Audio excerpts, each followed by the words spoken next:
This is how to upload your bot on Deriv.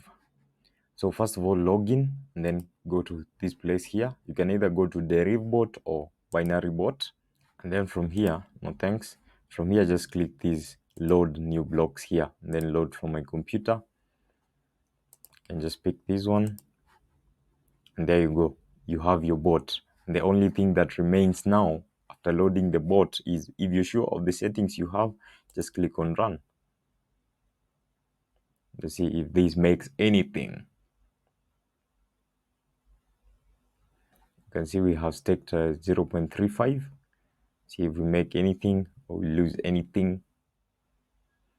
So it seems like we lost that.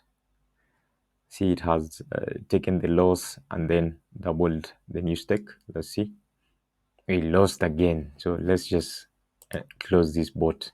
So that's how you stop your bot after making your losses.